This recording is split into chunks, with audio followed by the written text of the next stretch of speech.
मय्यनन्ते प्रतिष्ठाम् अस्थाने चेश्वरत्वं गृहणहरिहरा हन्तवन्ये स्वलिङ्गाः अद्वैते द्वैतखेला गगननलिनवत् स्वप्नवज्जीवमेला श्रीपूर्णानन्दवाणी श्रुतिशिखरसुधा स्वर्णदीनः पुनः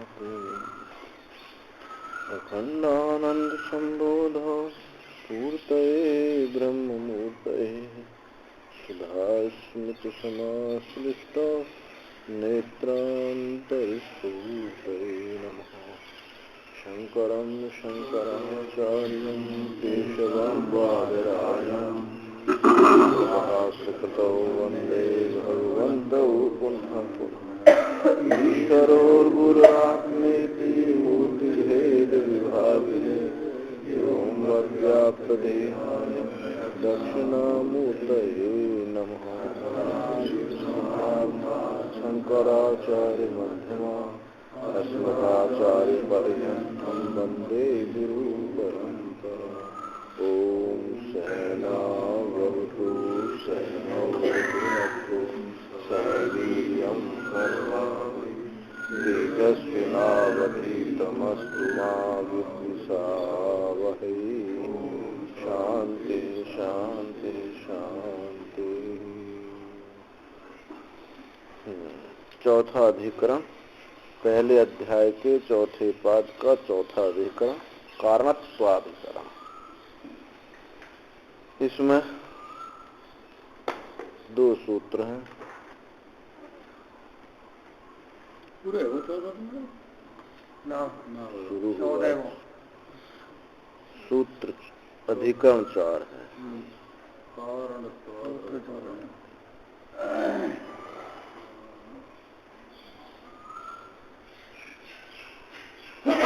तो इसमें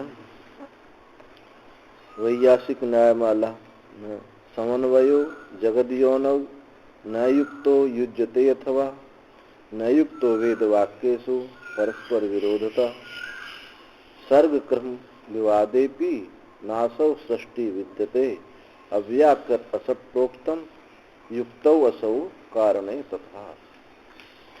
कहा कि इसमें जो श्रुति वाक्य है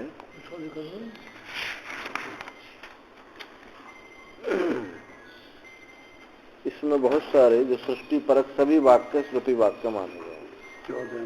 जितने भी जगत कारण ब्रह्म को दिखाने वाले हैं सभी वाक्य श्रुति परक वही इसमें विषय बनेंगे, एक वाक्य नहीं। और संदेह इसमें होता है कि जगत के कारण में वेदांतों का समन्वय युक्त है या नहीं है। जगत के कारणों में वेदांतों का समन्वय यानी कौन से उपनिषदों का जिनमें सृष्टि का प्रतिपादन किया गया है उन वाक्यों का समन्वय युक्त है या नहीं है। पूर्व पक्षी कहता है कि वेदांत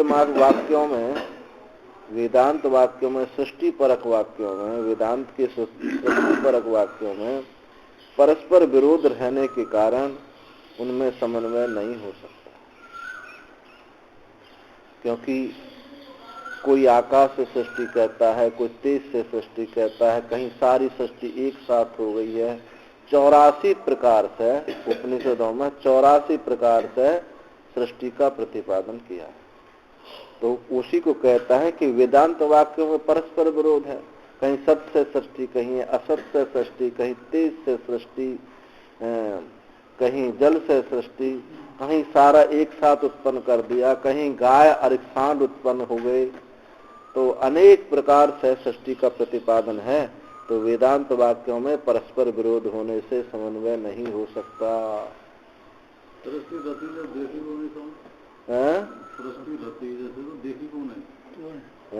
तो अभी तो बता रहे हैं न, जब देखने वाला सृष्टि नहीं तो देखने वाला कौन है। ये तो बता रहे कि सृष्टि रची नहीं है, रचना उचना ये जो होता ना होना बनना है। अब इन्हीं वाक्यों पे विचार है। तो सिद्धांति कहता है कि भाई सृष्टि के क्रम में विवाद रहन भले ही हो, लेकिन सृष्टा में तो विवाद है नहीं। सृष्टा जितनी सारी श्रुतियां हैं वो सब सृष्टा चेतन कारण बात मानते, चेतन को ही कारण मानते हैं। ये अनेक प्रक्रिया भले हो दिखाई देती हो, लेकिन सृष्टा तो एक ही है। इस असत शब्द का अर्थ अव्याकृत है, इसलिए जगत कारण में वेदांतों का समन्वय युक्त है। ये हुआ अधिकरण सार आपका। अब सूत्र देखते हैं। कारणत्वेन च आकाशादिषु यथा विपदिष्टोक्ते।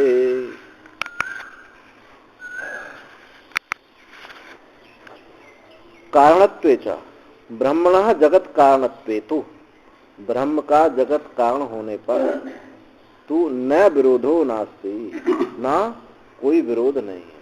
कुतः कैसे? आकाशादिषु सृज्यमानेषु आकाशादि पदार्थेषु, आकाश आदि सृज्यमान पदार्थों पर होने पर भी यथा उपदिष्टोक्ते यथाभूत ईश्वर एकत्र कारणत्वेन उपदिष्टा है। जितनी भी श्रुतियां हैं सब में कारण ईश्वर ही है, चेतन ही है। तो यथाभूत ईश्वर ही एकत्र कारण रूप से उपदिष्ट हुआ है। तथा भूतस्यैव अपरत्त कथनात्, तथा भूत का ही अपरत्त कथनात्, जो दृश्य है सृष्टि है उसी का ही अपर रूपता से कहा गया है, लेकिन सृष्टा तो एक ही है, चेतन ही है। इसमें सारी बात लग जाएंगी। अब देखो ऐसा समझ सकते हैं, दो तरह का समझा। इसमें जो आचार्य कह रहे हैं वो एक बात एक दूसरे तरीका से समझा जा सकता है। तो कोई कहे कि भाई वो बच्चा पैदा हुआ, कोई कह रहा नाक से पैदा हुआ, कोई कान से हुआ, कोई आंख से हुआ, कोई मुंह से हुआ, कोई योनि से हुआ। तो एक कह रहा है हुआ ही नहीं है। अगर एक बच्चा होता तो एक जगह से होता, यानी जगत हुआ ही नहीं। इस ढंग से भी समझ लो। और सृष्टा मान लो कि सृष्टा सबका एक है, तो वहां तो भी ये बात सिद्ध हो जाएगी कि जो होने वाला है वो हुआ नहीं।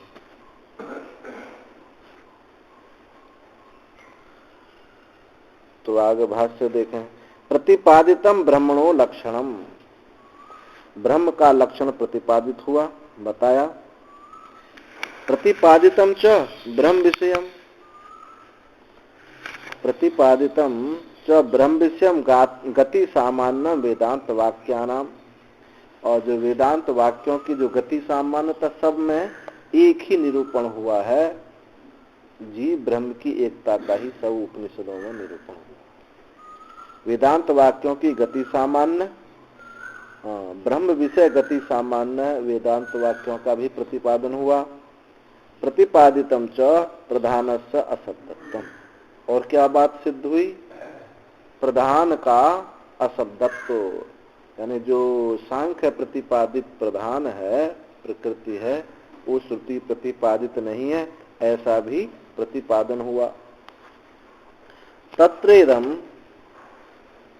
तत्रेदम अपर आशंकते, तो वहां ये एक नई एक और दूसरी शंका उत्पन्न हो जाती है, एक दूसरी शंका उत्पन्न होती है।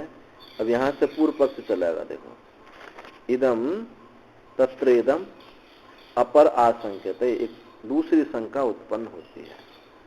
क्या शंका उत्पन्न होती है? न जन्मादि कारणत्वम ब्रह्मणो ब्रह्म विषयम व गति सामान्यम वेदांत वाक्यानाम प्रतिपादितुम सत्यम। जन्मादि कारण ब्रह्म अथवा ब्रह्म विषय, ब्रह्म विषय यानी गति सामान्य, सब में एक ही प्रतिपादन हुआ है उपनिषदों में। वेदांत वाक्यों का गति सामान्य जो ब्रह्म विषय है वो, और अथवा जगत कारण ब्रह्म है, ऐसा प्रतिपादन करना संभव नहीं है, शक्य नहीं, समर्थता नहीं है कि सब एक इसमें जगत कारण ब्रह्म है, ऐसा प्रतिपादन संभव नहीं है। अकस्मात कैसे नहीं है? विज्ञान दर्शनात्, विज्ञान के दर्शन होने से। विज्ञान माने विरोध, विरोध उन वेदांत वाक्यों में परस्पर आपस में विरोध है। विरोध होने से प्रति वेदांतम ही अन्य अन्य सृष्टि उपलब्ध थे। प्रत्येक वेदांत में, प्रत्येक उपनिषद में अन्य अन्य प्रकार से सृष्टि कही गई है। सृष्टि उपलब्ध होती है क्रमादि वैचित्र्यात्, क्रमादि की विचित्रता होने से। कहीं क्रम है कहीं नहीं है, क्रमादि की विचित्रता होने से। तथा ही जैसे कि क्वचित आत्मनः आकाश संभूतः, कहीं कहा कि आत्मनः आत्मा से आकाश उत्पन्न होगा। इति आकाश आदि का सृष्टि अमामनायते। आकाशादिक पहले आकाश उत्पन्न हुआ ऐसे सृष्टि कही गई। और कहीं कहा उपनिषद में तेज आदि का तत्तेजो असृजत, कहा कि उसने तेज का सृजन किया। तेज आत्मिका सृष्टि कही गई। कहीं आकाश में आत्मिका कही गई, कहीं तेज के। क्रम कोई बनता ही नहीं, आकाश पहले है और उसके बाद वायु फिर तेज है। तो क्रम की विचित्रता दिखाई देती है इन वाक्यों में। क्वचित प्राणादि का, और कहीं प्राणादि से सब प्राणम असजत प्राणात श्रद्धाम, प्रश्न उपनिषद में कि उसने प्राण का सृजन किया, प्राण से श्रद्धा हुई, मन हुआ, वो जो षोडश कला वो। इति क्वचित अक्रमेणैव लोकानाम उत्पत्ति अमामनायते। और कहीं तो कोई क्रम ही नहीं है। इनमें तो क्रम दिखाई हुए देता, आकाश वायु, तेज का तेज जल अन्न, इनमें तो दिखाई भी देता है। प्राण से श्रद्धा हुआ, अन्न हुआ, वहां तो क्रम दिखाई देता। और कहीं तो क्रम ही नहीं है। अक्रमेणैव लोकानाम उत्पत्ति मामनायते, बिना क्रम के ही लोकों की उत्पत्ति कही गई है। स इमान लोकान असृजत, उसने इन लोकों का सृजन किया। यहाँ कोई क्रम नहीं है, सारे एक साथ खड़े हो गए। अंभो मरीचि मरमापह, अंभ मरीचि मर और आप, तो ये क्या है?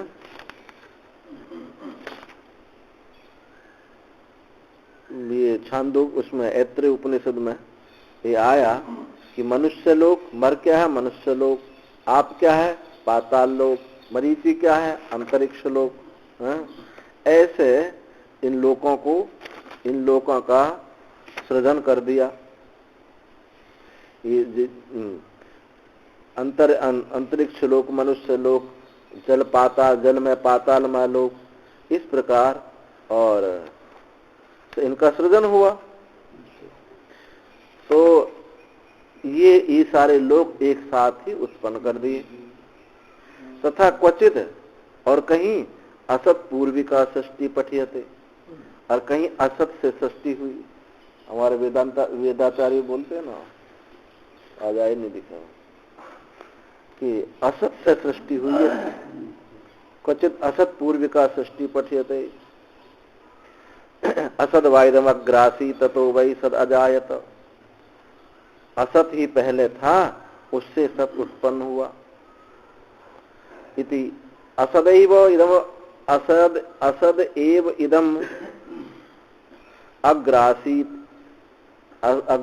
तद सदासीत तद संभवत। एक श्रुति और है कि पूर्व में असत ही था, वह सत हुआ, वह सम्यक अभिव्यक्त हुआ।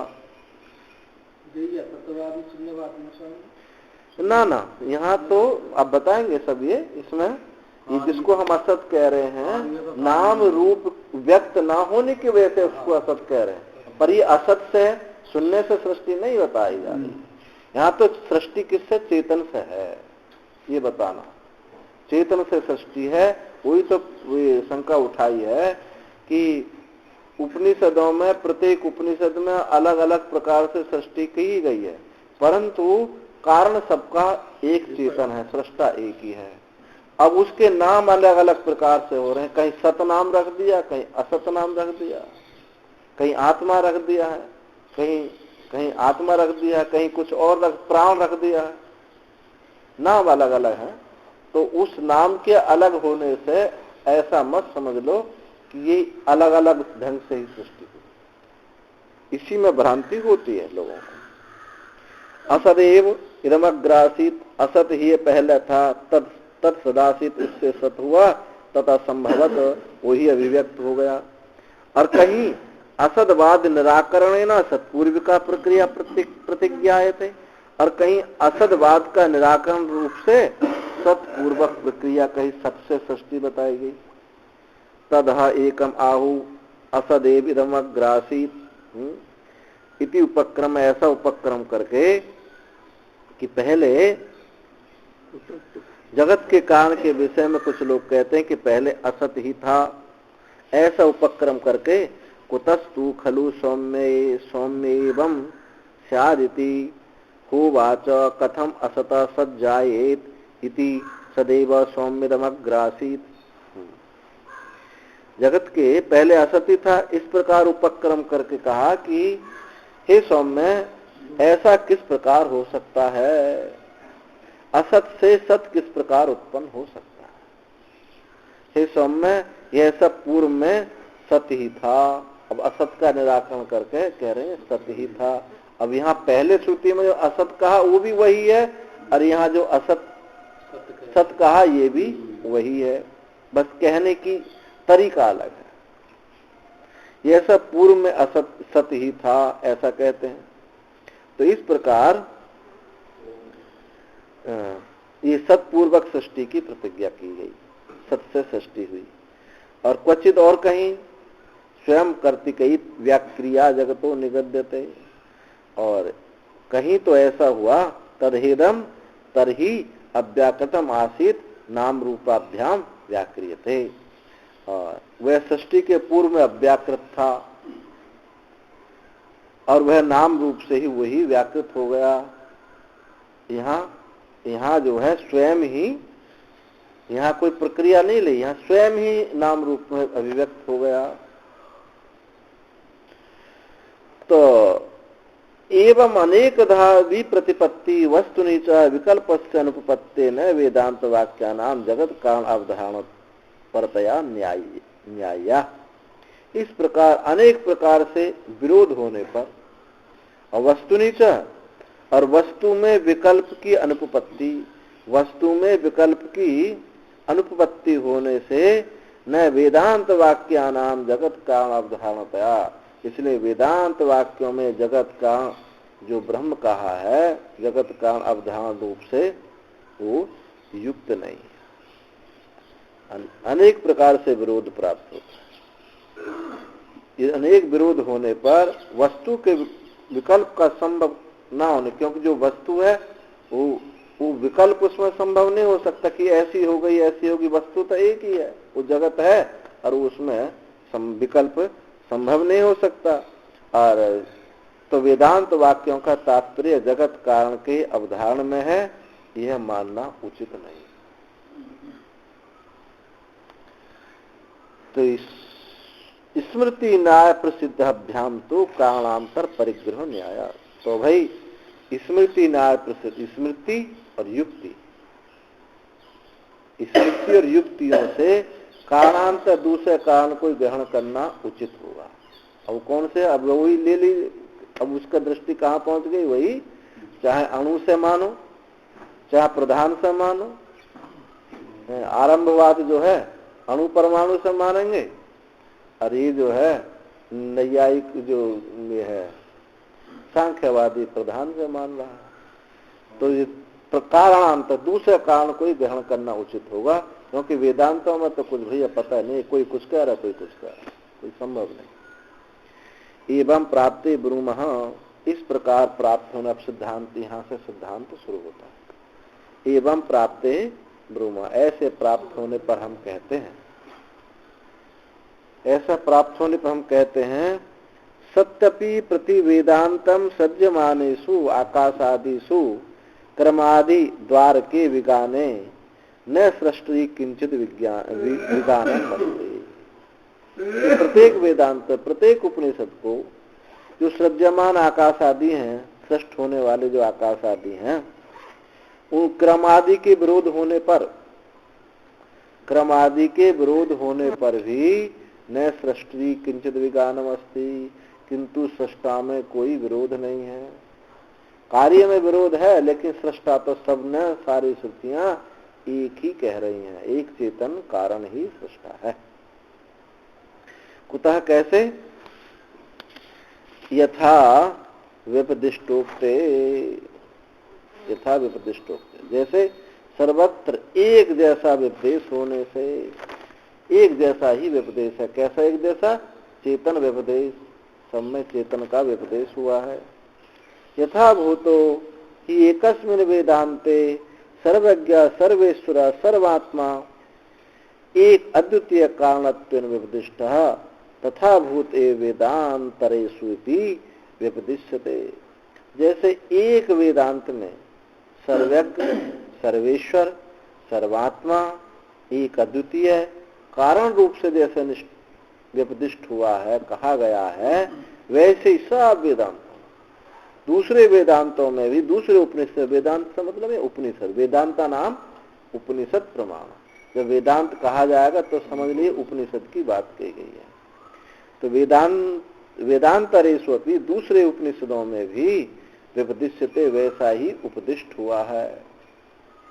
तद यथा, जैसे कि देखो, सत्यम ज्ञानम अनंतम ब्रह्म तैत्तिरीय में कहा, तत्र तावत ज्ञान शब्देन परेण च तद विषयेण कामित्व वचनेन चेतनम ब्रह्म निरूप्यत।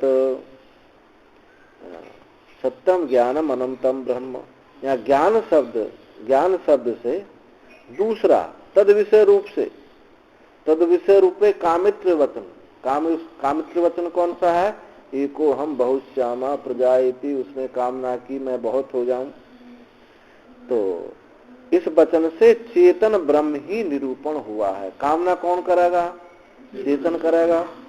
तो ज्ञान शब्द में, ज्ञान शब्द तो अपने में है ही है, ज्ञान तो चेतन है ही है। तो ज्ञान शब्द से और दूसरे तद विषय रूप से कामना, कामित्व वचन से भी चेतन कारण ब्रह्म ही निरूपित हुआ है।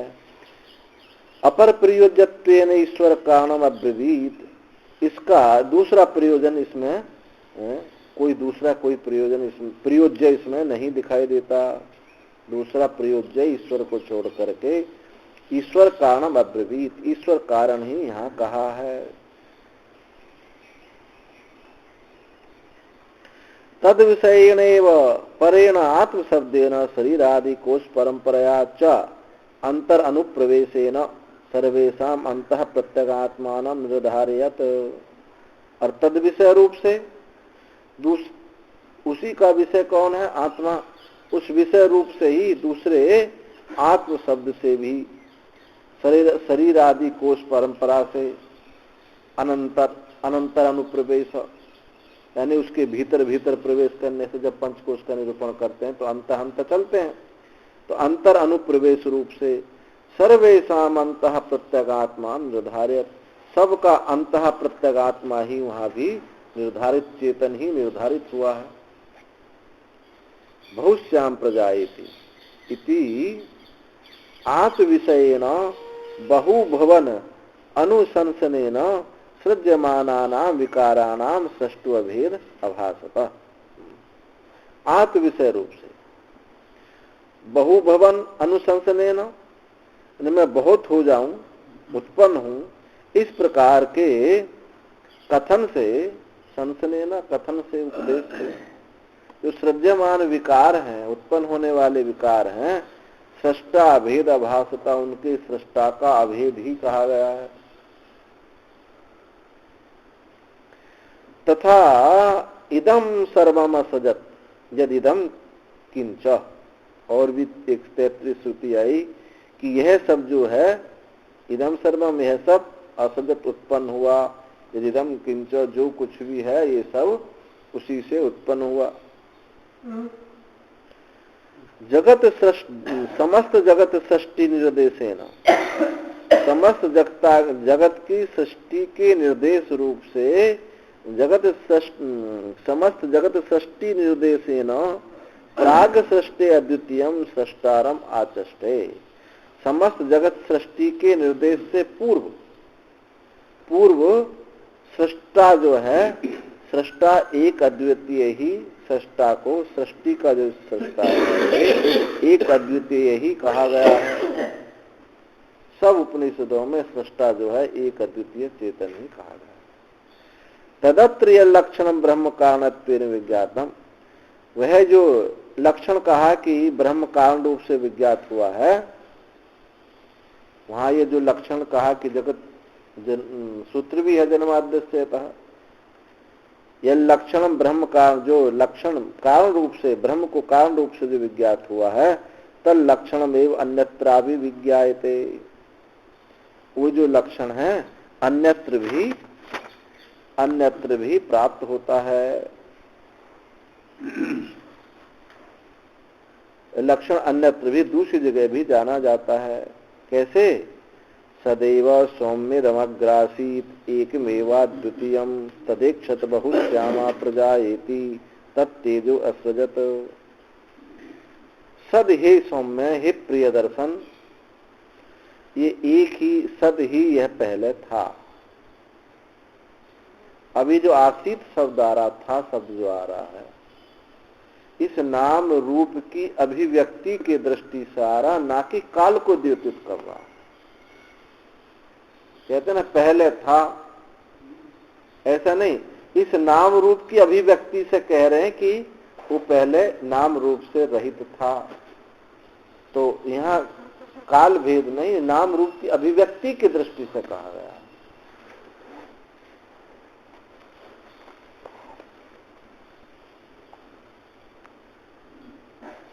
हे सौम्य, पहले सारा प्रपंच एक अद्वितीय सतरूप ही था।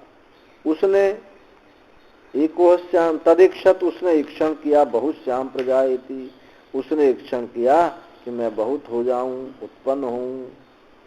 तब तेजो सृजत, ऐसा सोच करके उसने तेज का सृजन किया, उसने तेज की सृष्टि की। इस प्रकार इति तथा, और भी यहाँ सद कहा, और आगे की श्रुति में क्या कह रहे हैं? आत्मा वा इदम एक एव अग्र आसीत न अन्यत किंचन मिशत स एकक्षत लोकानु सदैहि। ये त्रय में कहा, यहाँ कहा कि सृष्टि के पूर्व पहले आत्मा ही था, दूसरा कोई सचेष्ट पदार्थ नहीं था, न किंचित मिशत, थोड़ा भी कोई सचेष्ट पदार्थ नहीं था। उसने विचार किया, उसने विचार एकक्षत विचार किया, लोकानु सदैहि, कि लोगों का मैं सृजन करूं, लोगों की सृष्टि करूं, सृजन करूं, ऐसा विचार। तो ये वहां शब्द प्रयोग किया सद, और यहाँ क्या किया है? आत्मा। वो श्रुति छांदोग्य की है, ये ऐत्रेयी की है। एवं जाति एक कारण स्वरूप निरूपण परस्य वाक्य जातस्य प्रति वेदांत अभिगीतार्थत्वात्। इस प्रकार इसके समान ही कारण स्वरूप के निरूपण पर जो वाक्य समूह है, कहीं आत्मा, कहीं सद कहा, कहीं असत कहा, कहीं प्राण कहा, तो कारण स्वरूप निरूपण पर वाक्य समूह का प्रत्येक वेदांत में कोई विरोध नहीं है, सब अविरोधी है। कार्य विषम तो विज्ञानम दृश्यते, क्वचित आकाशादि का सृष्टि, क्वचित तेजादि का, इतिवम जाति का।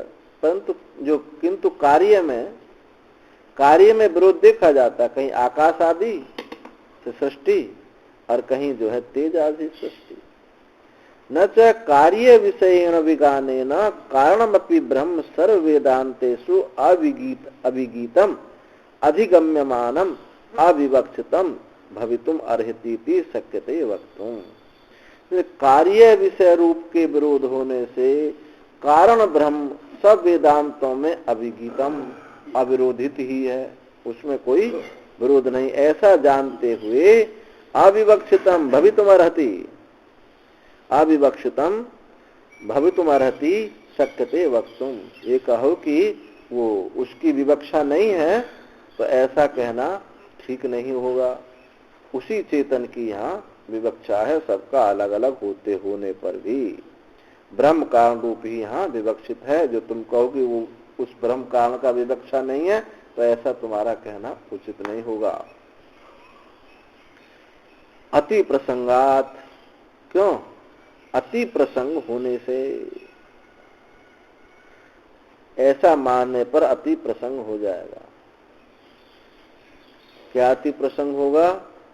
समाधिष्यति च आचार्य कार्य विषयमपि विगानम न वेद श्रुते। आगे दूसरे अध्याय में आएगा ये सूत्र कि आचार्य समाधान करेंगे इसका कि कार्य विषय विगानम, कार्य विषय का विरोध होने पर निय वियत श्रुति आरब्ध, यहाँ से आरंभ करके भवेदपि कार्य से विगितम अप्रतिपाद्यत्वात्, कार्य का विरोध अप्रतिपाद्य, प्रतिपादन न होने से नहीं यम सृष्टि आदि प्रपंच प्रतिपादिष्यतः, कार्य का विरोध अप्रतिपाद्य, यहाँ प्रतिपादन करना उचित नहीं है। यहाँ कार्य सृष्टि, अब आया ना सृष्टि, जैसा भी पूछ रहे थे स्वामी जी हरेंद्रानंद, अब वही बात यहाँ आई। यहाँ सृष्टि का प्रतिपादन करने में तात्पर्य नहीं है, यहाँ तो सृष्टा जो है उसको देखना, वो चेतन है या नहीं है। अब और भी आगे सिद्ध हो जाएगा, अब ये सृष्टि है भी या नहीं भी है, ये तो उसके लिए बताई जा रही है जिसको सृष्टि, शिष्य कहता है गुरुजी से, गुरुजी सृष्टि है। अब कहा दिया जाए कि सृष्टि मिथ्या है, कल्पित है, तो गुरुजी की बात को वो मानने वाला है। तो कहेंगे गुरुजी हाँ भैया सृष्टि तो हुई है, ये नहीं कहेंगे नहीं हुई है, हाँ सृष्टि हुई, सत से हुई, आत्मा से हुई, ऐसे ऐसे प्रतिपादन करेंगे। और जब पूरी उस प्रक्रिया को हम सुनेंगे, पढ़ेंगे, तो रिजल्ट निकलेगा कि सृष्टि हुई नहीं। उड़िया बाबा जी कहते थे तस्माद व ए तस्माद आकाश है। बोले यही रुक जाओ, आगे की चर्चा मत करो, ये रुक जाओ। तस्माद व ए तस्माद, उसी आत्मा से आकाश हुआ। आकाश माने कुछ नहीं, शून्य। अब जब शून्य है तो उसे क्या सृष्टि होगी? यानी हुई नहीं है। बात ये सब बेकार की कहानी आ गई, ये तुमको समझाने के लिए। शून्य है, जिसका उपादान ही शून्य हो गया, अब वो क्या वस्तु होगी? तो यहां बताने में तात्पर्य है कि वेदांत प्रतिपाद्य न होने कारण कार्य के विषय में भी प्रतिपत्ति भले ही हो, उससे हमारी कोई हानि होने वाली नहीं है, क्योंकि यह सृष्टि आदि प्रपंच प्रतिपादन करना अभिष्ट नहीं है। यहाँ तो चेतन कारण बताना है, जिसकी दृष्टि में सृष्टि सत्य बैठी है उसको चेतन कारण बताना है। ये देखो इस वेदांत में सारी में सब में यही अंतर है दूसरे दर्शनों में। वेदांत सृष्टि का प्रतिपादन नहीं करता है, यानी उत्पन्न होने का ऐसा भास होता है, और दूसरे दर्शन सब उत्पन्न होने की बात करते हैं, और यहाँ उत्पन्न होने की बात नहीं, यहाँ है उत्पन्न नहीं हुआ। अन्य दर्शन आरोप करते हैं इसकी दृष्टि अपवाद करो।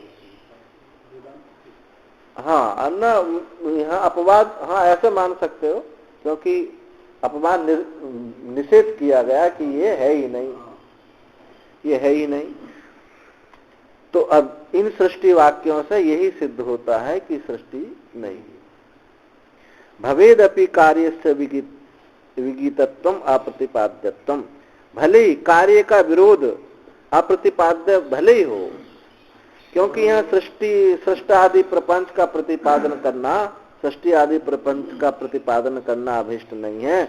नहीं तत्प्रतिबद्ध क्वचित पुरुषार्थो दृश्यते सूर्यते वा, क्योंकि इस प्रपंच के संबंध से कहीं कोई पुरुषार्थ देखने सुनने में नहीं आता कि सृष्टि उत्पन्न हुई है, इसमें कोई पुरुषार्थ सिद्ध होता नहीं है।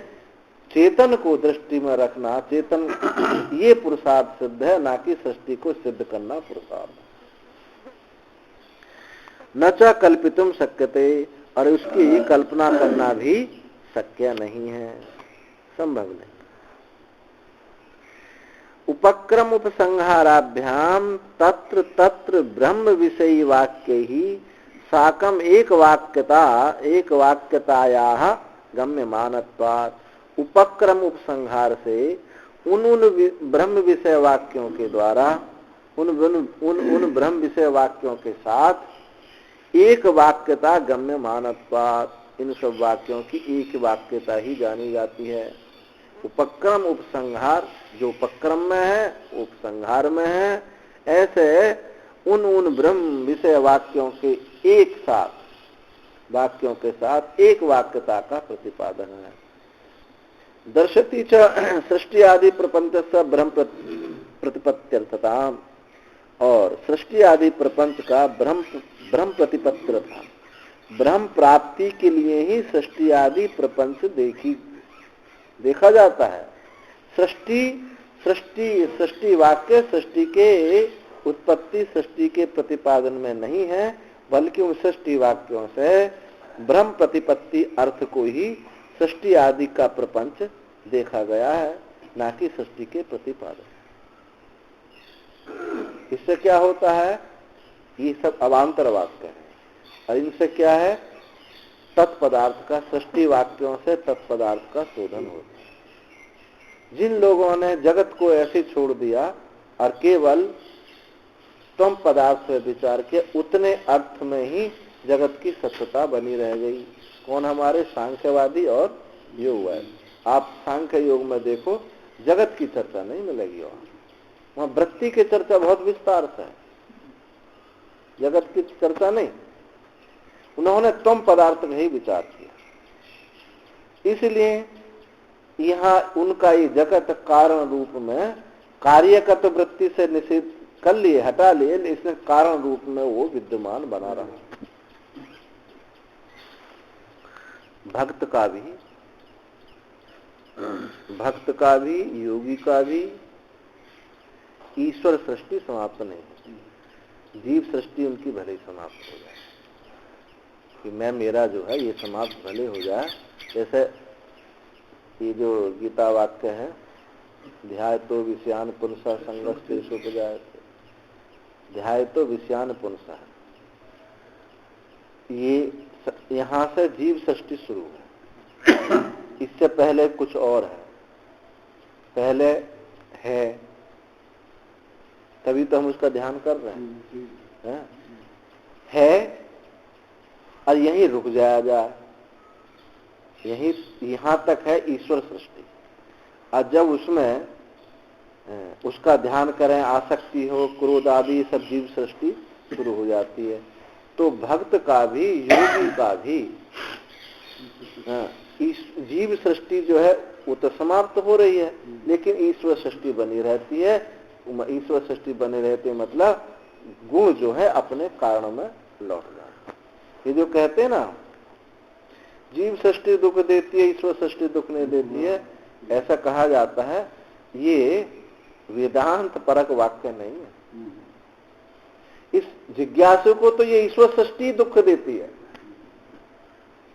भक्त को, योगी को जीव सृष्टि दुख देती है, लेकिन उसको तो कहते हैं ना, वेदांता नाम देहा अहंकार आदि देहांतान बंधान अज्ञान कल्पिता, अहंकार से लेकर देह पर्यंत, वो देह आदि तो सब जीव सृष्टि में, लेकिन जो मूल अज्ञान है वो भी उसको दुख देता है, जिज्ञासु वही तो दुख देता है उसको। तो वहां समष्टि रह जाने से ईश्वर सृष्टि रह जाती है। और वेदांत में क्या, जीव सृष्टि ईश्वर सृष्टि को एक करके ही चलते हैं, इसलिए जीव की सृष्टि निवृत्त होते वहां ईश्वर सृष्टि भी साथ निवृत्त हो जाती है। ये लोग विभाग ये जीव पर ही विचार करते हैं, तत्पदार्थ पर, ईश्वर पर कोई विचार नहीं करते। इस दृष्टि से वहां ये बना रह जाता है।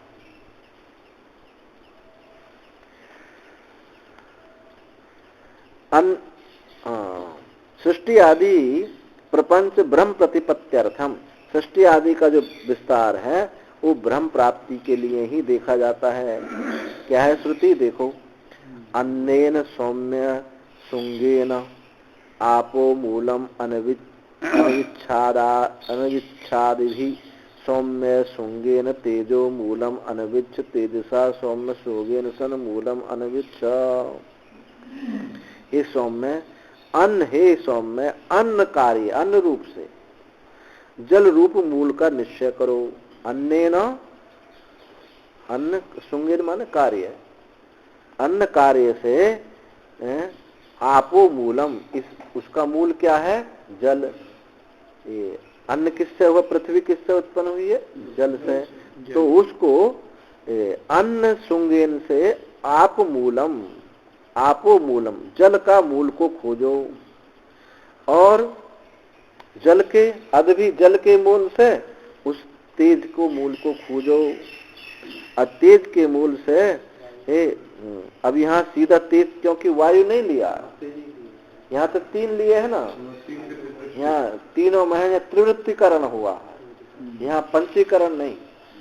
तो त्रिवृत्तिकरण के यहाँ सीधा क्या लिया? सद मूल, सत के मूल को खोजो। उसने तेज का सृजन किया तो वहां सीधा सत पै गया, सत के मूल को खोजो। हाँ, तो इस षष्ठी वाक्यों से क्या हुआ? ब्रह्म का प्रतिपत्ति, ब्रह्म की प्राप्ति के लिए षष्ठी वाक्य हुए, ना कि षष्ठी का प्रतिपादन करने के लिए। बाकी सब लोग सृष्टि को बनाने पर जोर दे देते हैं, अब मूल को उससे अलग कर देते हैं। तो मृदादि दृष्टान्त ही कार्यस्य कारणेन अभेदम वदितुम षष्ठी आदि प्रपंच श्राव्यते इति गम्यते। जो मृदादि दृष्टांत है, मिट्टी आदि के दृष्टांतों के द्वारा भी कार्य का कारण रूप से अभेद दिखाने के लिए, कार्य का कारण रूप से अभेद दिखाने के लिए षष्ठी आदि का प्रपंच श्रुति कहती है, ऐसा जाना जाता है। सदैव सौम्य क्या है वो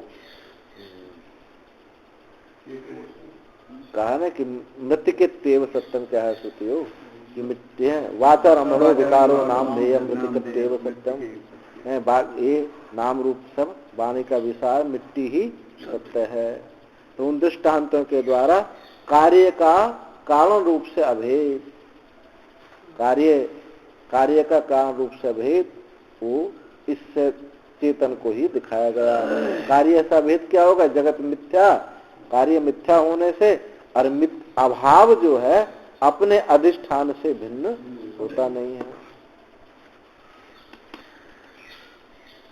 तथा च संप्रदाय विदो वदंती, ऐसे संप्रदायविद किसको कहा है यहाँ? गौड़पादाचार्य को। गौड़पादाचार्य ऐसा कहते हैं। मृल्लोह विस्फुलिंगाद्यैहि सृष्टिर्या चोदितान्यथा उपाय सोवताराय नास्ति भेद कथंचन।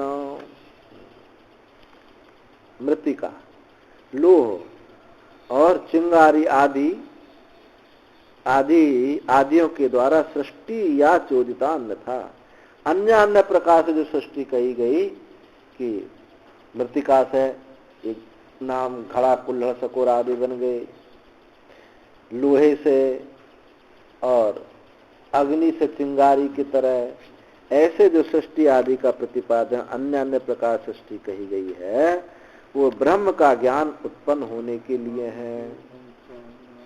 उपाय सो अवतारा, उस उपाय के अवतरण के लिए है। उपाय यानी उस ब्रह्म के अवतार के लिए है। नास्ति भेदा कथंचना, किसी भी प्रकार से कारण में भेद नहीं है, सबका एक ही कारण सब बताया जाता है। ब्रह्म प्रतिपत्ति प्रतिबद्धम तु फलम श्रूयते, और ब्रह्म प्राप्ति प्रतिबद्ध फल सुना जाता है। ब्रह्म प्राप्ति फल सुना जाता है। ब्रह्म वेत्ता ब्रह्म को प्राप्त कर लेता, ब्रह्मविद आपनोति परम। इससे क्या हुआ? ब्रह्मविद आपनोति परम, ब्रह्मविद आप परम को प्राप्त कर लेता है, तो उसका फल क्या हुआ? ब्रह्म प्राप्ति ही फल है इन सब वाक्यों का। और तरती शोकम आत्मविद, ये भी शोक के पार चला जाता है, ये भी आत्मा का ही बोधन कराता है, क्योंकि आत्मज्ञान के इतर कोई भी शोक से रहित वो नहीं हो सकता। और दूसरी श्रुति भी कहती है तमे विदित्वाति मृत्युमेति, उसी को जान करके, तम एव अवधारण लिया है निश्चय रूप से, उसी को जान करके अति मृत्युमेति, इस मृत्यु का अतिक्रमण कर जाता है। और इति च प्रत्यक्षावगमम चेदम फलम, ये इसका प्रत्यक्ष फल है। कर्म करते हैं तो कालांतर में फल मिले, लेकिन तो प्रत्यक्ष अवगम, हाथ में रखा हुआ आमले के समान बिल्कुल प्रत्यक्ष दिखाई दे। प्रत्यक्षावगमम चेदम फलम, ये इसका फल बिल्कुल प्रत्यक्ष है, नगद सौदा है बिल्कुल। और ये तो फल में भी प्रत्यक्ष है और साधन में भी प्रत्यक्ष है। गीता में कहा प्रत्यक्षावगमम धर्मम सुसुखम कर्तुम अव्ययम, ये करने में भी सुखदायी है। किसी साधु से पूछो, भाई आपको तो बहुत कष्ट होगा, आप साधना में लगे रहते हैं। बोले हमको तो और आनंद आ रहा, जब से हम साधना करने लगे हम तो आनंद, दिनों दिन आनंद बढ़ रहा है, उसको कष्ट नहीं होता। ये तो कष्ट किसको होता है? जिनके चित्त में कामना भरी रहती है, अरे अभी 1 महीना से अनुष्ठान कर रहे हैं, फल मिल ही नहीं रहा है, उनको कष्ट होता है। जिनका साधन से प्रेम होता है, साधन से प्रेम उसी को होगा जो निष्काम होगा। जो निष्काम नहीं है उसको साधन से प्रेम नहीं होगा, वो तो मजबूरी में कर रहा है। इसलिए प्रत्यक्षावगमम धर्म सुसुखम कर्तुम अव्ययम, वो करने में सुगम है क्योंकि वो निष्काम है। सारा झंझट तो सकामता में है। तत्त्वमसि इति असंसारी आत्मत्व प्रतिपत्तौ सत्याम संसारी आत्मत्व व्यावृत्ते। इस तत्त्वमसि वाक्य से, इत्यादि वाक्यों से असंसारी आत्मत्व के प्रति, असंसारी आत्मा की प्राप्ति होने पर संसारी जो आत्मत्व है, जीवत्व जो है, व्यावृत्त हो जाता है, वो उसका अपवाद हो जाता है, निवृत्त हो जाता है। तो इस सूत्र से कारणत्व ये जो बताया, कारणत्व आकाशादि, सृष्टा में कोई विरोध नहीं है, कार्य में भले विरोध दिखाई दे, सृष्टा तो सबका एक चेतन है। और उसी सृष्टि वाक्यों का उसी सृष्टा को प्राप्त करने के लिए, जानने के लिए ही सृष्टि वाक्यों का प्रतिपादन है, ना कि सृष्टि को, सृष्टि उत्पन्न होने में तात्पर्य, सत्य होने में, उत्पन्न होने में तात्पर्य सृष्टि वाक्यों का नहीं। यत् पुनः कारण विषयम विज्ञानम दर्शितम असद्वाइदम अग्रासी इत्यादि तत्परिहर्तव्यम, जो किसी को कारण के विषय में भी विरोध दिखाई देता हो, क्योंकि कहीं सत्य से सृष्टि कही, कहीं असत्य से की, कहीं सत्य असत्य से कही, पता ही कि असत है, वो हमारे वेदाचारी असत से सृष्टि कहते हैं। बोले सत्य नहीं हो सकती, असत से। तो असत उन्हीं पर विचार किया यहाँ कि असद वाइदम अग्र असिद्ध ही था, तो उसका भी यहाँ परिहार करना चाहिए। असद यह सुनने से सृष्टि नहीं बताई जा रही है, उसका भी यहाँ परिहार करना चाहिए। हाँ, अव्याकृत लो, माने नाम रूप जहाँ व्यक्त नहीं है, नाम रूप वहाँ व्यक्त नहीं है उसको, क्योंकि सब लोगों के जो नाम रूप होते तो भैया सत्य है, दिखाई देता आंखों से, इसमें मैं तो देख का हूँ, अभी देख का हूँ, सत्य है, आंखों से देखा है मैंने। ये कहा कि जो आंखों से हम देखते हैं तो सत्य है, अज्ञानी का दृष्टि का अनुवाद है, तो उस दृष्टि से उसको असत कहा। और दोनों सत्य में और असत में, दोनों में कोई अंतर नहीं है। और अज्ञानी क्या बोलता है, अरे इसलिए दिखाई देता इसलिए तो मिथ्या है, और अज्ञानी क्या, तो दिखाई देता इसलिए सत्य है, दिखाई देता है इसलिए मिथ्या। दृश्यत्व जो जो दिखाई देता है वो सो मिथ्या। समाकर्षात्, इस सूत्र से यहाँ कहते हैं समाकर्षात्, समाकर्षात् असद एविदम अग्रासीत इति अत्र अनभिव्यक्त नाम रूप वाचिना असत शब्देन सत एव समाकर्षात्। जो असदेव दमग्रासी श्रुति है, अनभिव्यक्त नाम रूप बाची असत शब्द से इस सत का ही समाकर्षण हुआ है, सत का ही कहा गया। न असतः कारणत्व शंका अवकाश, असत कारण है ऐसी इस शंका का कोई अवकाश यहाँ नहीं। असत वाइदमग्रासीत, असत ही यह पहले था। इति न अत्र असन निरात्मकम कारणत्वेन श्राद्धते, यहाँ असत निरात्मक अचेतन जड़ रूप से कारण रूप से यह श्रुति नहीं कह रही है। यतः क्योंकि पूरी श्रुति को देखें तो पता चल जाता है कि असत नहीं, ये सत को ही कह रही है। असन नेव स भवति, असत ब्रह्म इति वेद चेत, अस्ति ब्रह्म इति चेत वेद, संतमेनम ततो विदुः। ये श्रुति तैत्तिरीय की है ना। हाँ, ब्रह्म को असत रूप से जो जानता है वे अवश्य असत हो जाता है। जो ब्रह्म को सद रूप जानता है उसको विद्वान सत कहते हैं। और एक कठोपनिषद में भी मंत्र है, क्या है वो?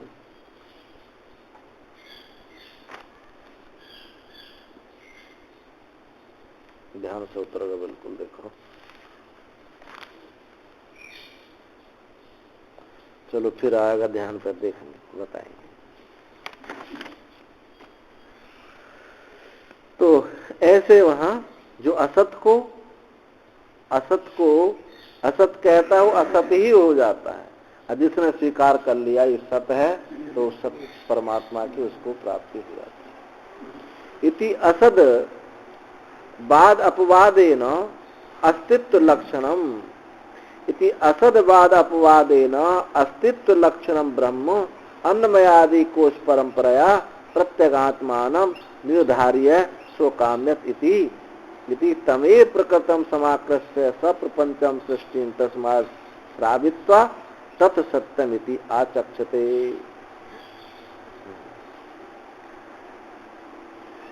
असदवाद का निराकरण रूप से अस्तित्व लक्षण ब्रह्म को, ये ब्रह्म अस्तित्व है, सत है, असदवाद के निराकरण से अस्तित्व लक्षण ब्रह्म अन्नमय आदि कोश परंपरा से, तैत्तिरीय उपनिषद में जैसे बताया, अन्नमय आदि कोश परंपरा से प्रत्येक आत्मा को निर्धारण करके निश्चय करके उसी को कहा, उसी चेतन को स्वकाम्यत, उसने कामना की मैं बहुत हुआ।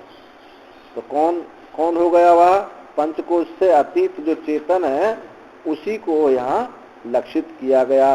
वो क्या होगा? सत होगा, ना कि असत होगा। उसी प्रसंग में, उसी कोशों के परंपरा में ऐसा कहा।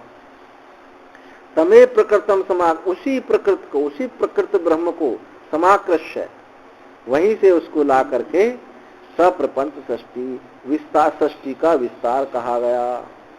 इसलिए तस्मात् श्रावित्वा, उसी को सुना करके कहा तत् सत्यम इति आचक्षते, वह सत्य है ऐसा कहा जाता है। असत से शुरू किया, फिर सत्य में उसको बताया।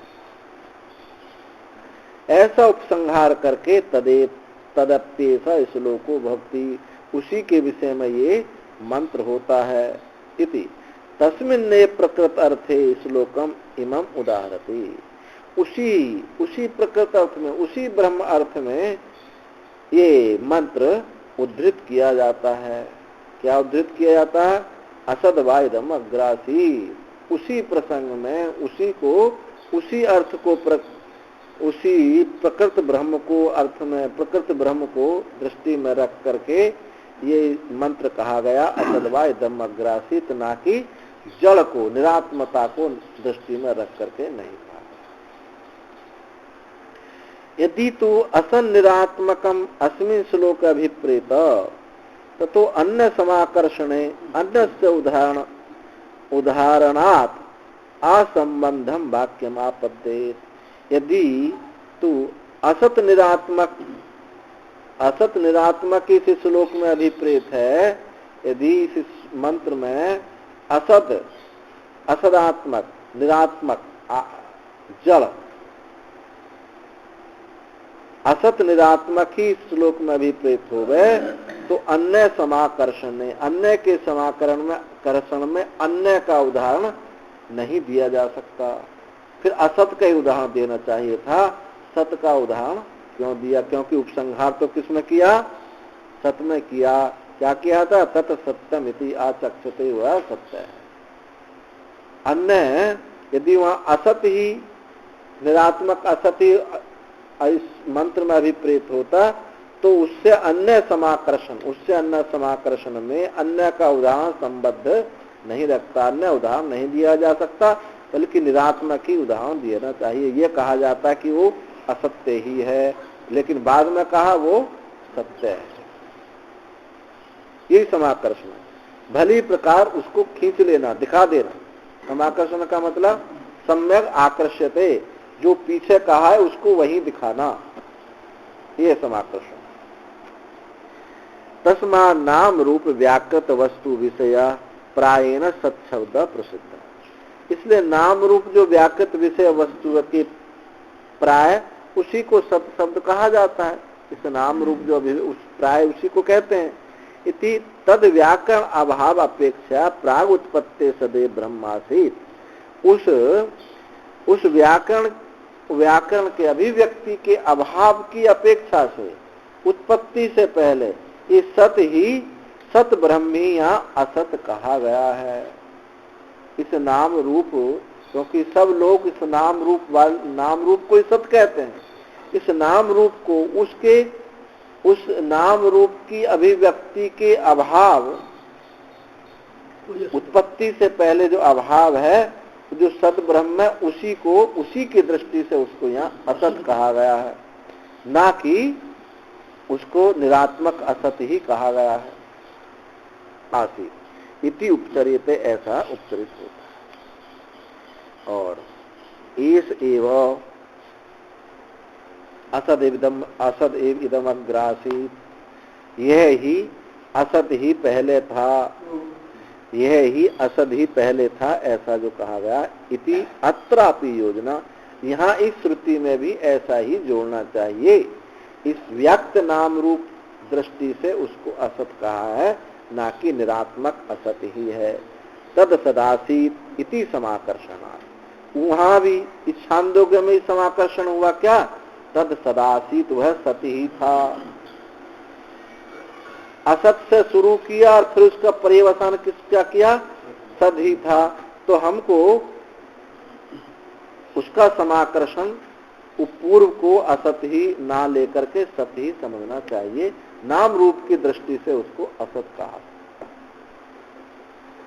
आगे अत्यंत अभाव अभ्युपगमे ही तद सदासीत इति किम समाकर्षित। अत्यंत अभाव स्वीकार करने पर ही वह सत था, ऐसा किसका समाकर्षण होगा?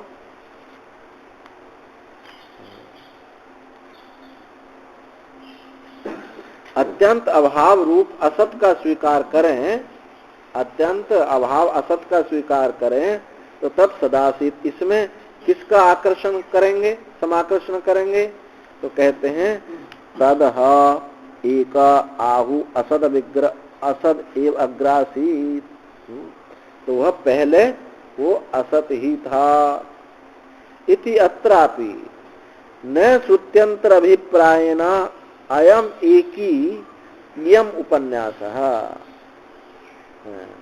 अन्यों के श्रुत्यंतर भी दूसरी श्रुतियों के अभिप्राय से भी यह एक के साथ ही यम उपन्यास, यह उपन्यास उल्लेख नहीं हुआ है। क्रियायाम इव वस्तुनि विकल्पस्य असंभव, क्रिया के समान वस्तु में विकल्प का संभव नहीं। क्रिया में विकल्पता भले ही दिखाई दे, लेकिन वस्तु में विकल्पता नहीं दिखाई देती है। तस्मा श्रुति परिगृहीत सत्पक्ष दाढ़ाएव अयम मंदमति परिकल्पितस्य असत पक्षस्य उपन्यास निराशा इति। इसलिए श्रुति परिगृहीत परिगृहित सत पक्ष को दृढ़ करने के लिए श्रुति के द्वारा जो ग्रहण किया गया सत्पक्ष है उसको दृढ़ करने के लिए ही यह मंदमती कल्पित, मंदमतियों के द्वारा कल्पित का ही असत पक्ष का उल्लेख का निराश किया है। मंदमती को क्योंकि उनको नाम रूप जो है सत्य दिखाई देता है, तो उससे विलक्षणता दिखाने के लिए कि उससे विलक्षणता है, ऐसे मंदमतियों की बुद्धि में दृढ़ करने के लिए उसको असत कहा गया, यानी नाम रूप से वो परे है, इस दृष्टि से असत कहा गया है, निरात्मक असत की दृष्टि से नहीं कहा। मंदमति परिकल्पित असत पक्ष का उल्लेख करके उपन्यास निराशा उल्लेख निराश किया गया, ऐसा देखना चाहिए। तद इदम तद अव्याकृतासीत, और वो अव्याकृतासीत, वह अव्याकृत था, यह जो पहले था अव्याकृत था, वहां कोई व्यक्त नहीं था। इति अत्रापि न निरध्यक्ष से जगतो व्याकरणम कथ्यते, इसमें भी, इस श्रुति में भी उसमें निरध्यक्ष अध्यक्ष रहित जगत का व्याकरण नहीं कहा गया है, साधिष्ठान ही उसका व्याकरण है, निराधिष्ठान व्याकरण नहीं है। हाँ, मया दक्षिण प्रकृति श्रूयते सचरा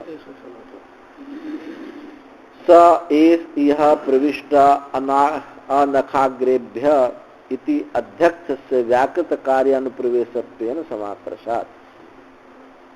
वह यह शरीर से नख के अग्रभाग तक प्रविष्ट हो गया, शरीर में नख के अग्रभाग तक ये प्रविष्ट होगा। इति अध्यक्ष से व्याकृत कार्य अनुप्रवेशत्वेन समाकर्षात्, उस अध्यक्ष का ही व्याकृत कार्य के अनुप्रवेश रूप से समाकर्षण हुआ है, यानी चेतन का ही समाकर्षण हुआ है। निरध्यक्षे व्याकरण अभ्युपगमे ही अनंतरेण प्रकृत अवलंबिना स इति अनेन सर्वनाम कह कार्यानुप्रवेशत्वेन समाकर्षेत।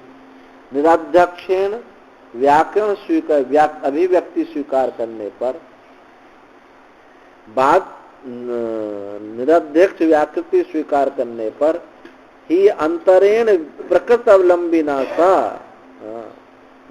जो प्रकृत अवलंबी बाद में प्रकृत अवलंबी के साथ सा इति सा प्रयोग किया गया, सा ऐसा यह प्रविष्टा, सा ऐसा जो श्रुति में आया था वह यह इसमें प्रविष्ट हुआ। तो ये सा इति अनेन सर्वनामना कार्यानुप्रवेशत्वेन समाकर्षेत, तो इस सा सर्वनाम के द्वारा किसका कार्यानुप्रवेश रूप से समाकर्षण हो गए। यदि उसको निरध्यक्षेण व्याकृति माने, बिना अध्यक्ष के व्याकृति माने, तो प्रकृत अवलंबी कार्यानुलंबी रूप से उसमें जो सा शब्द का प्रयोग किया कि उसने वह प्रविष्ट हो गया, तो ये सा शब्द किसके लिए प्रयोग होगा, जड़ के लिए होगा, चेतन के लिए होगा, चेतन के लिए होगा। इस दृष्टि से सर्वनाम रूप से का कार्यानुप्रवेशत्वेन समाकर्षे, तो किसका कार्यानुप्रवेश रूप से समाकर्ष हो गए, अर्थात चेतन का ही समाकर्षण होगा। चेतनस्य च अयम आत्मनः शरीर अनुप्रवेश हुए थे, और चेतन या आत्मा का ही शरीर में अनुप्रवेश श्रुति कहती है। अनुप्रविष्ट से चेतनत्व श्रवणात्, अनुप्रविष्ट का चेतन ही सुना जाता है, ऐसा श्रुति से प्राप्त होता है। क्या श्रुति है? पश्यन् चक्षु श्रवण श्रोत्रम मनवानु मना इति च,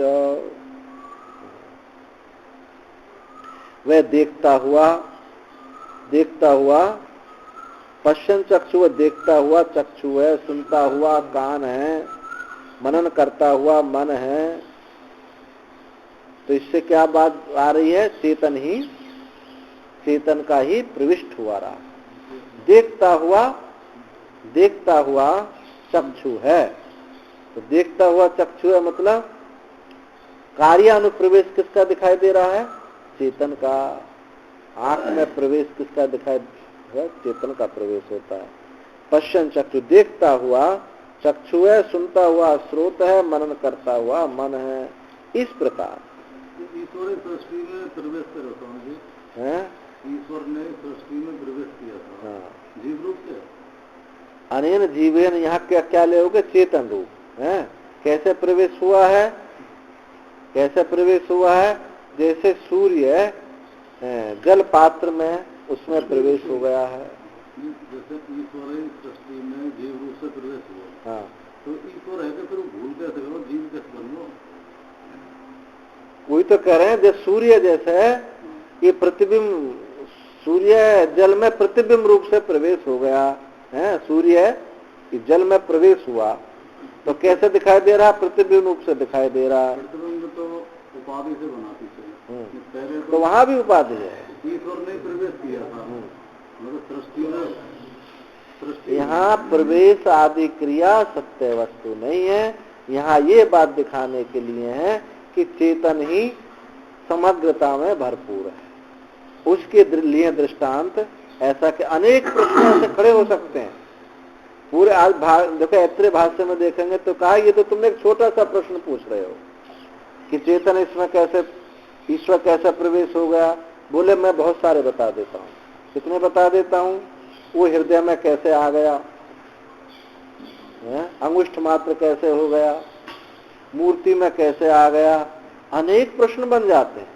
इन सारी श्रुतियों का तात्पर्य यही है कि चेतन आज ये कहा ना, अनेन जीवेन आत्मा अनुप्रवेशा, उस इस आत्मा रूप से, जीवात्मा रूप से प्रवेश हुआ अर्थात चेतन रूप से प्रवेश हुआ और स्वयं सृष्ट करके स्वयं प्रवेश हुआ।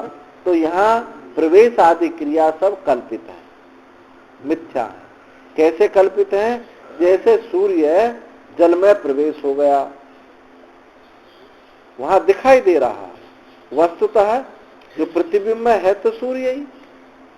ईश्वर है कि अपने वो जीव के समान बैठा, मतलब ईश्वर ने प्रवेश किया तो जीव कैसे भूल कैसे गए ईश्वर को? अरे कोई कुछ ना भूला, कुछ भूला नहीं है। ये प्रक्रिया है, ये प्रक्रिया है। जिनकी दृष्टि में ये सृष्टि सत्य बनी होती है उनको ये प्रश्न लगातार खड़ा रहता है। ये हुआ, यही हुआ। हाँ, और एक अनेक ने एक प्रश्न और भी खड़े होते हैं। ये जो अज्ञान है कभी तो हुआ होगा। अज्ञान कभी तो हुआ होगा, ये प्रश्न भी आता है। पहले था, सब था, फिर हुआ होगा। ये जो प्रश्न है सारे, ये सब नासमझी में है। जब समझदारी आती है तो इन श्रुतियों का तात्पर्य केवल इतने में बताने में, प्रवेश आदि करना, ये सब बताने में तात्पर्य है कि चेतन की ही भरपूरता है।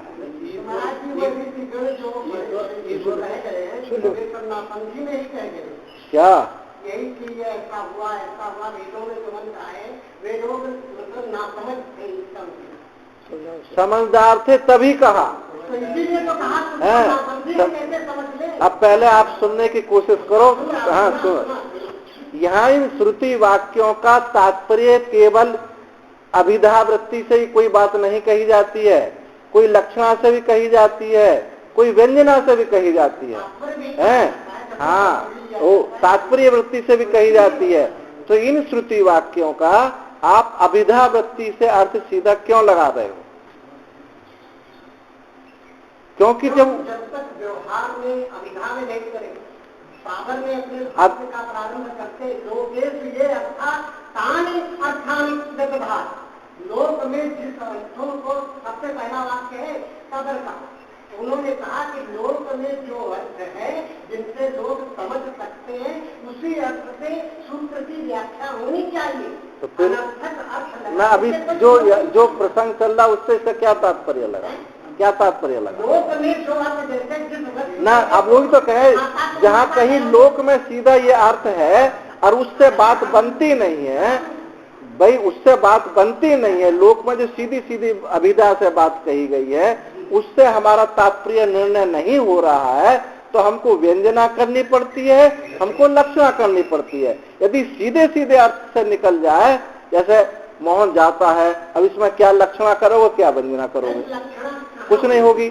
लक्षणा वही होगी जहाँ सीधा सीधा तात्पर्य अभिधा से नहीं निकल पा रहा है।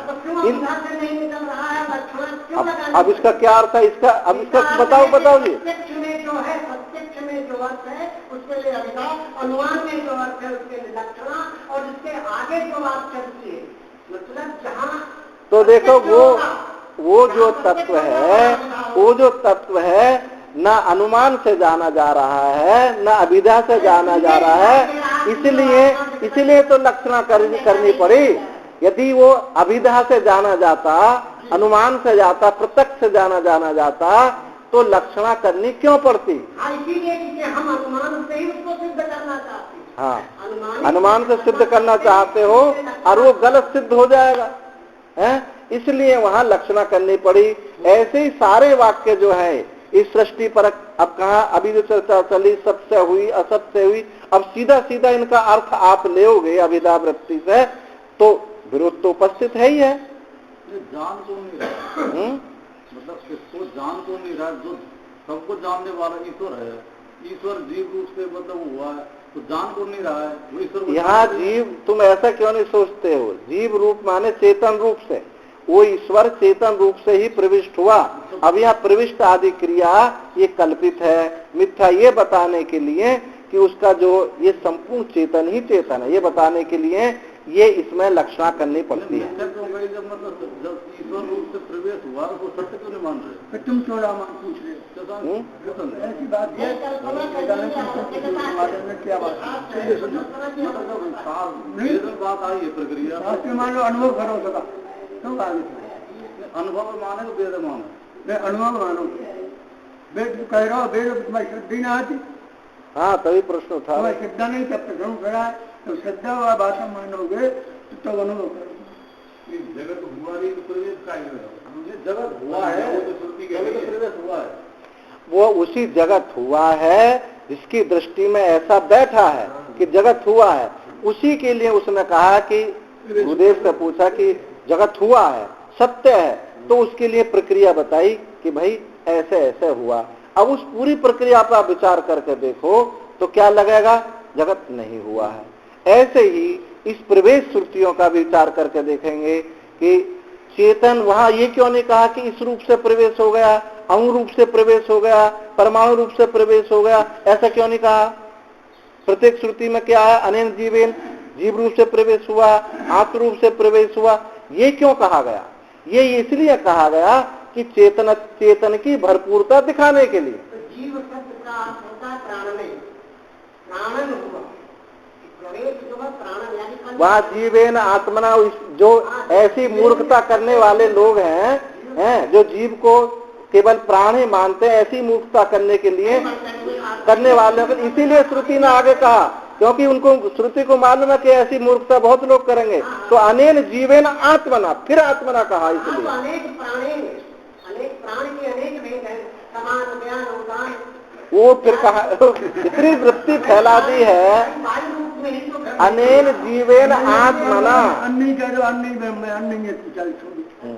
और अन्य बिना कोई नहीं, प्राण लुका भी ले, प्राण काय के आधार पर चलेंगे, प्राण में अन्न में प्राण पहले से ही प्रविष्ट हुआ, वहाँ भी प्रविष्ट हुआ, नहीं प्राण अन्न से चल रहा है, आकाश में प्रविष्ट नहीं हुआ। जब प्राण मानो, जब प्राण मानो, जब प्राण किससे चल रहा है? जल में प्रविष्ट हुआ, आदमी में। आप जो कह रहे हो जीव रूप से, वहाँ श्रुति ने आत्मना शब्द का प्रयोग किया नहीं किया है? तो बस ये जिनको ऐसी, जो केवल ऐसा समझ लेते कि जीव जो है जड़ ही है, तो उनके लिए आत्मा शब्द, आत्मा को तो जड़ नहीं कह पाओगे, या आत्मा को जड़ कह सकते हो? हाँ, तो बस इसलिए आत्मा शब्द का प्रयोग किया। जब वहाँ स्पष्ट कह रहा तो आप उसमें अति शंका करने की कोई आवश्यकता नहीं होती है।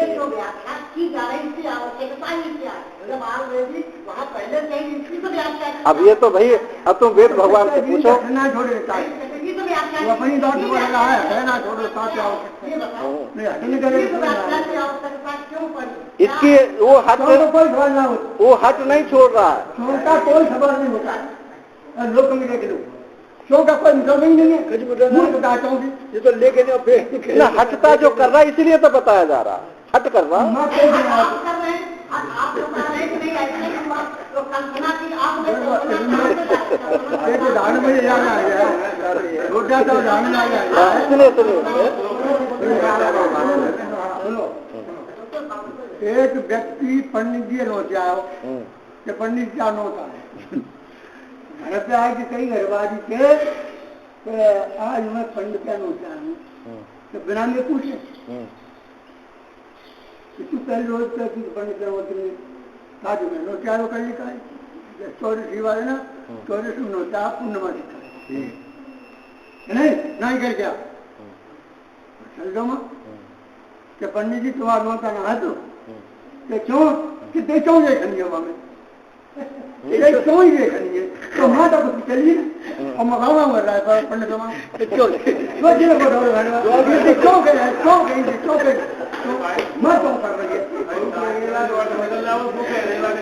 क्यों ही देख रही है मां तो पार पड़ी नहीं भाई बिल्कुल अन्याय रहा है परिवार में ये देख क्यों देख रही है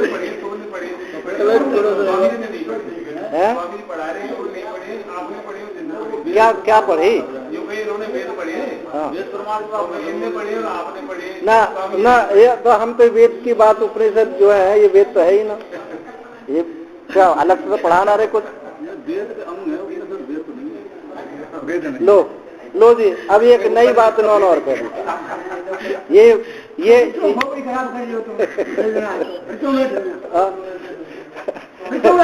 वेद पढ़ो, उपनिषद अंग नहीं है, वेद है। अंदर से छोड़ो वेद पढ़ा जाएगा, कुतर्क है। हाँ फिर अच्छा, और कहाँ से है उपनिषद बताओ? वेद के अंग है, ये अंग है वेद के उपनिषद। शिक्षा, कल्प, व्याकरण, ज्योतिष, छंद, ये अंग है। उपनिषद वेद नहीं है। हाँ वेद नहीं है। अच्छा हाँ, आर्य समाज अगर वो अच्छा अच्छा सुनो, ठीक है ठीक है ठीक है। अच्छा हमको मालूम है जो बोला जाएगा अभी, इन्हीं का वाक्य पंच पे क्या बोले थे, मंच पे क्या बोले थे, मंत्र ब्राह्मणों वेद नाम धेया बोले थे ना, बोले थे हैं, बोले थे। और अब उलट दिया।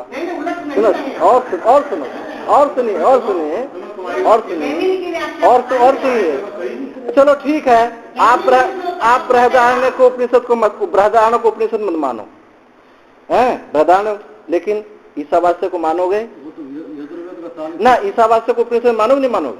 मानोगे। अच्छा श्वेतास्त्र को मानोगे नहीं मानोगे? ये वेद नहीं, ब्राह्मण नहीं, सुनो सुनो सुन लो। अरे हम भी समझते हैं, तभी तो पूछ रहे हैं, तभी तो पूछ रहे हैं। वो ईसावास्य उपनिषद को आप वो उपनिषद नहीं मानते? लो ये देखो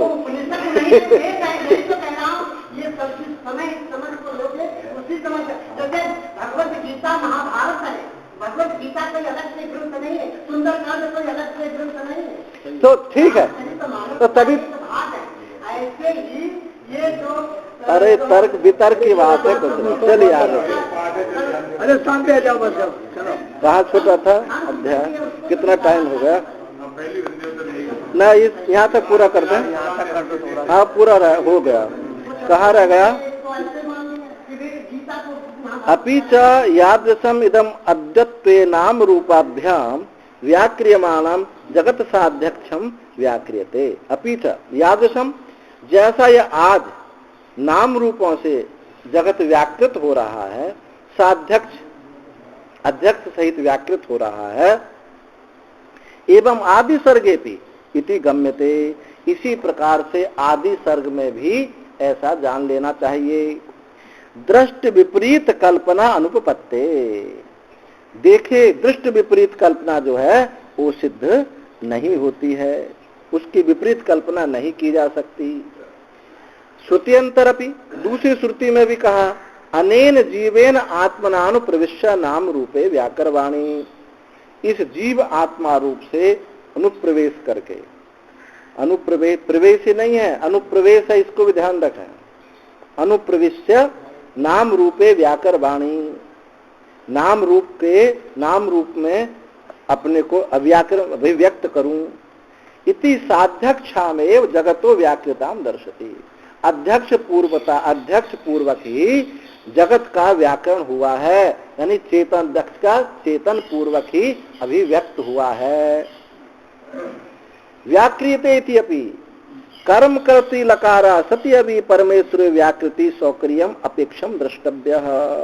व्याकृते ये क्या है? कर्मकर्ता,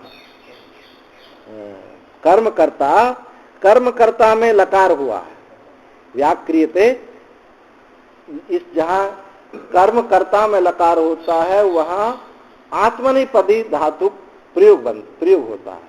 तो यहाँ ऐसे यहाँ समझिए, व्याक्रियते आत्मनिपदी में बना नहीं, आत्मनिपदी में कर्मकर्ता में लकार सती एवं परमेश्वर के होने पर ही व्याकृति सौकर्यम अपेक्षा द्रष्टव्य। व्याकृति, इस कर्मकर्ता में लकार अभिव्यक्त करता परमेश्वर के रहने पर ही ये सुगमता सौकर्य की अपेक्षा से है। जैसे कि कैसे कहते हैं? दृष्टांत दिया, लूयते केदारः स्वयं एवेति सत्येव पूर्ण के लवितरी। जैसे लूयते केदार माने क्यारी, नाली को भी बोलते हैं।